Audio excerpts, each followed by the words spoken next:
Before you do anything in business, you need a name, right? In this video, I'm going to share my process for creating a brand name so you can check that box and get started building the business of your dreams.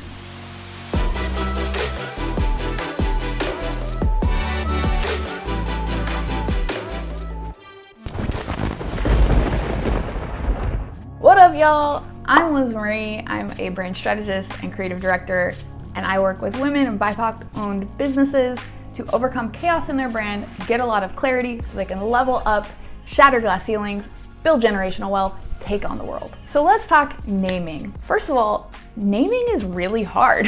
It is one of the harder things I've ever been tasked to do for clients because it requires so much creativity and you really only have this little tiny simple output. I was telling my boyfriend the last naming project that I did that you're putting hours and hours of work into something and I'm really just showing them like literally 10 words.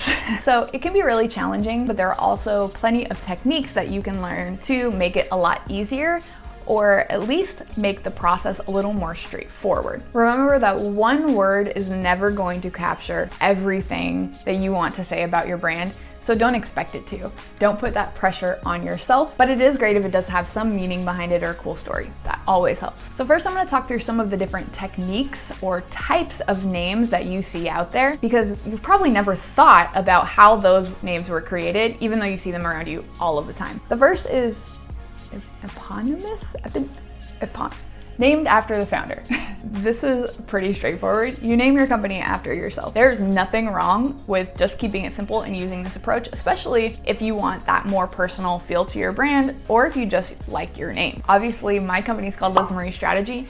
I really wanted to position myself as a personal brand, as in just me, Liz. And there is a pretty big blogger named Liz Marie, so that just wasn't gonna work out. So that's why I added strategy on the end and called it a day. But you also see this in really big brands like Disney. That is a pretty unique name that has now become just part of the common nomenclature as a company, as an entity, and that was named after Walt Disney himself. Second technique is what I call literal, as in using some words that literally say what you do. This is a really straightforward approach that you can see in brands like American Airlines or Toys R Us, even Pizza Hut. Their name just spells out exactly what you're gonna get from them. The good thing about that is there is no confusion whatsoever and they can be pretty simple to come up with. The downside is they may not be as memorable because they can be a little generic at first. And these days with so many businesses out there, it may be harder to find one of those names that's still available. The third technique is an acronym. So think KFC, BMW, UPS. An acronym might be based on actual people's names. I think that's the case with BMW, or it may stand for something literal like Kentucky Fried Chicken. If you want to use a name that is a little long-winded, you may want to consider using an acronym. The fourth technique is called associative, or might be metaphorical or descriptive. This is when you use a real word that is kind of related to what your business does, but it's not a literal interpretation of it. It might be something aspirational, there might be a metaphor in there, and you are associating your brand with this new word, with this meaning and its positive connotation. Super famous examples of this are Apple and Nike. So Nike used the idea of this goddess, took all that goodwill associated with it and tied it to their brand. Apple just took apples. I don't know the story behind Apple's name, but no one feels bad about apples and it was a very simple name. You can also see this in the skincare brand Bliss, which obviously has a very positive connotation, or the travel brand Away. I talk about them a lot. They're a great brand. They wanted to associate their luggage with that feeling of getting away. Fifth technique is compound names. So this is when you take two related or unrelated words or ideas and put them together. This can be a great way to come up with a name that doesn't already exist, but that is very simple and easy to remember. Great examples of this are Facebook, Red Bull, Blue Apron, or Salt and Straw. Those are these very hipstery names, you know, this and this, but it's a great way to combine two words that you want to associate together. They may be totally unrelated or they could be well connected and create something new from them. Technique number 6 is a play on words. This requires a little bit more skill and creativity, but you are basically utilizing a pun or a unique spin on a common phrase, or even combining two words that aren't normally combined, which is called a portmanteau. And creating something new from those words. Good examples are Travelocity, which combines travel and velocity, Groupon, which is group and coupon, or Kleenex, which is the idea of clean and then they added just a suffix to the word. These ones, in my experience, can sometimes be the hardest to come up with because they have to be really clever, but they do give you the opportunity to have a double meaning or really include a ton of meaning into a very simple word, if you can come up with them. Technique number 7, foreign language names. Be very, very careful with this one. This is where you find the word that you want to express, but say it in a different language. And this can very, very easily veer into cultural appropriation. I try to stay away from these as much as possible. I just don't think it's the necessary approach. Great example of where this went wrong was when Kim Kardashian tried to launch her brand Kimono, which was a shapewear brand, later became known as Skims. There was so much controversy of her trying to take ownership of this word, this Japanese word that had a lot of meaning associated with it. It just wasn't the right thing to do. So be very careful if you're using foreign languages to name your company, especially if they have no personal ties to your product or service or to you or your origin, or if you don't even speak the language. However, there are many common examples.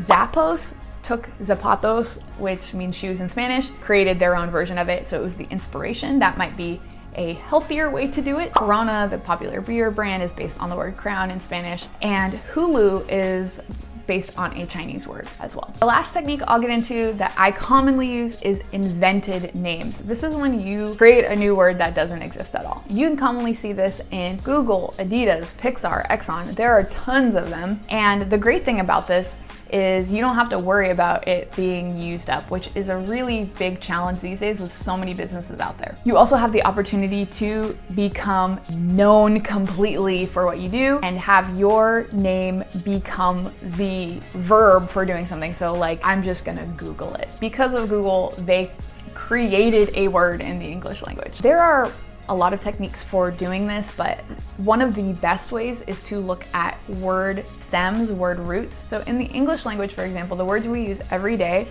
are often a combination of pieces of different words or stems from other languages, whether that's Latin or Greek. They might be an evolution of a French word or a Germanic word, and those little pieces of a word have a lot of meaning. And so you can combine them in different ways that don't already exist to create your own words. So an example of what those word roots look like is the word extraterrestrial. So EX means out, ter, T-E-R-R or T-E-R-R-E means world, and then IAL, eol, the suffix, means of or pertaining to. So extraterrestrial means pertaining to something that is out of this world. And we use that to refer to aliens, for example. They are out of this world. That is how word roots work in reality in the English language already. So you can piece those different pieces together to make your own new word. Now let's talk process. My process starts with research. I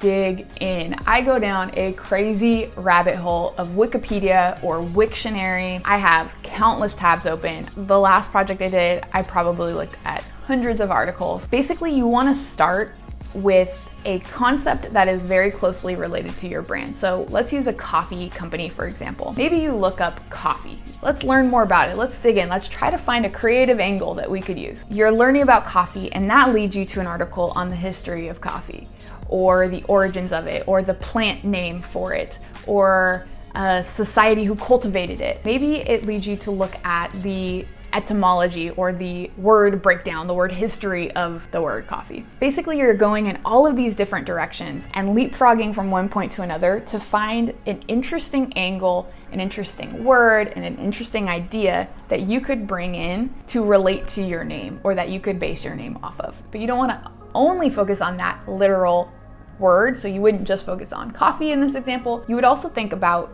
the ideas around your brand that you want to express. So if it's a coffee brand that wants to make people feel warm and cozy, that wants to provide comfort, you could do this deep dive into words around comfort, or this feeling, or this concept. So start with a handful of ideas or concepts that you want to dig into, and then that will lead you further down into other ideas or concepts, and you will end up with many, many ideas, many word possibilities, many concepts to incorporate back into your brand when you start creating names. You also want to look at the word roots, as I mentioned, look into the history behind the words that you're exploring, and even look up idioms or common words or phrases that incorporate that word that we use every day. Take your time in this process because you don't know where it's gonna lead you, and you may end up with a super awesome idea that never would have occurred to you in the beginning, and you can add a lot of rich meaning to your brand name in this way. My second step is to create word lists. So based on all this research, I start creating a list of words or parts of words or fragments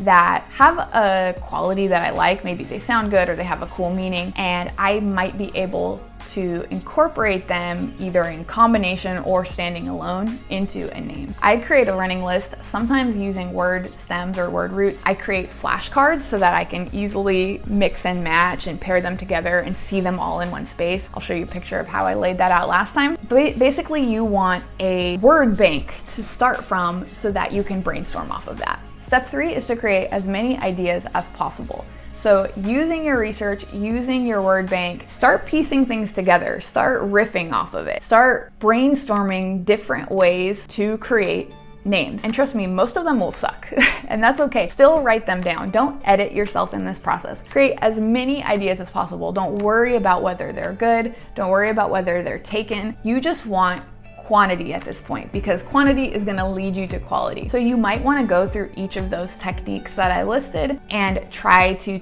use each approach for your business and see what you come up with each way. You may want to take particular concepts behind your brand and brainstorm off of each of those concepts separately. It kind of depends on your business and how you want to approach it methodically, but take a lot of time to come up with as many ideas as you can. For my last project, I had over 300 good and not so good names that I eventually whittled down to 10. You don't have to come up with 300, but the more the better. So number 4, you narrow down your list. Cut out the ones that just suck, first of all. Focus on the ones that are your favorites, that have some little feeling here for you, that are the simplest, that are the easiest to understand, and give yourself a short list. When you're analyzing a potential name, you want to ask yourself a few questions. Is it easy to spell? You are going to be saying your brand name a lot to people over the phone. You're going to tell them your website or your Instagram handle. You want it to be something that people can easily spell, and it's not a mystery that you have to spell out every time, because that will get very annoying. And along those lines, is it going to get confused with something else all the time? Does it have a homophone? Does it sound like another word that will constantly be a mix-up for you? Is it easy to remember? You want something that is simple and memorable. Does it look and sound good?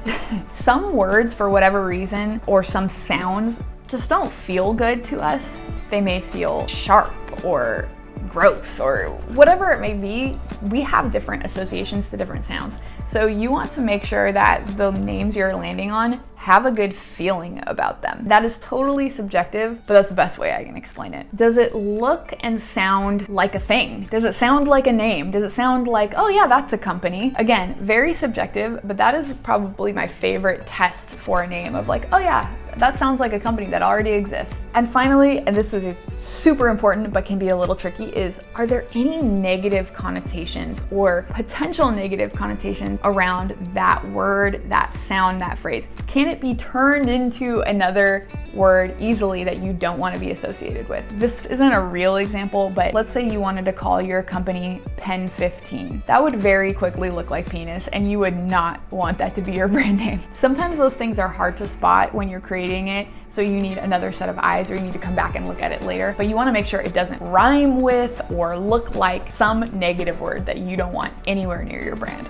After you've asked yourself all of those questions and you've narrowed down your list, now's the time to get some input from other people. I would say pick 1 to 3 people really close to you, or certainly if you have a business partner or a team, and get them to weigh in on their favorites and narrow the list down even further. When you have about 5 to 10, now's the time to see if they are available. This can be a very tricky and disheartening process, so hopefully you haven't fallen in love with any of those names. It can be really hard to find a name that is available in all of the ways you need it to be. So here's what you need to look for. First, is it a name you can legally use? There are some rules around that. I won't go into all of the details, but if it is trademarked by another company, like let's say a McDonald's or Nike, you can't use that name. But you also can't use it if someone else is using it in a very similar industry or type of product to you, and there is a likelihood that someone would get confused. So for example, someone has a video game company called Starburst, and you want to create a video game platform called Starburst. That's not gonna work. They're too close. It is very likely that someone would confuse your two brands, and so you can't use it. That is a copyright violation. You also wanna make sure that there is a URL, as in a web address, available that you could use. These days it's getting really hard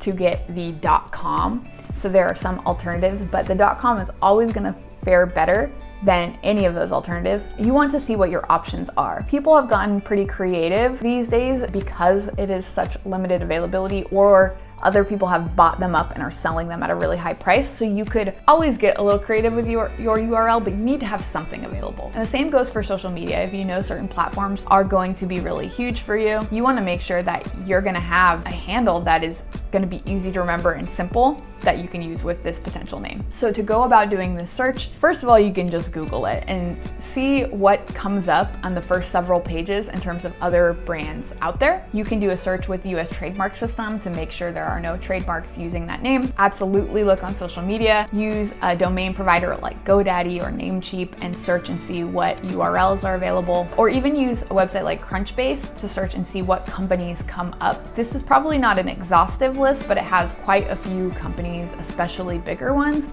that use any version of the word you're searching for. Now, just because someone else is using that name doesn't necessarily mean you can't use it. Again, a big factor is the likelihood of it being confused for you, but you could also incorporate some modifiers into your name. For example, you could have coffee distributors, Coffee Bean International, Coffee Bean Limited. Those are all different companies. Depending on the route you go, you may be able to use them even though there are similarities in the name. I am not a trademark attorney, so I am not going to give you exhaustive legal advice on this, but those are good things to keep in mind and get some more guidance on. Once you have narrowed in on the ones that are available and you've got your super short list, give it a little time and just see what resonates the most. You may even want to work with the logo designer and see them mocked up in some way, because sometimes that gives a little bit more authority to the feeling of the name. And then you just have to pick one. Try not to overthink it too much. A name matters, but it's not the most important thing in the grand scheme of things. And don't let coming up with the perfect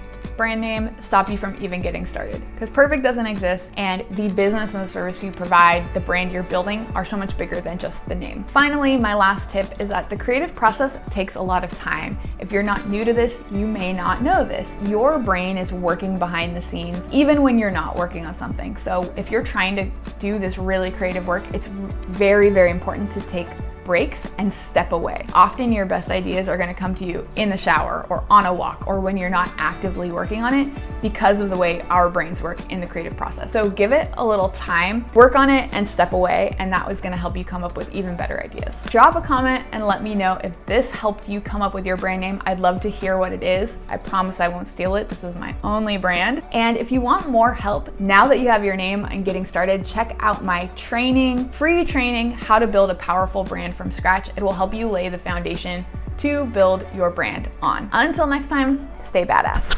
All right, y'all, if you like this video, don't forget to like, comment, subscribe, all that good stuff down there. And check me out at LizMarieStrategy or LizMarieStrategy.com.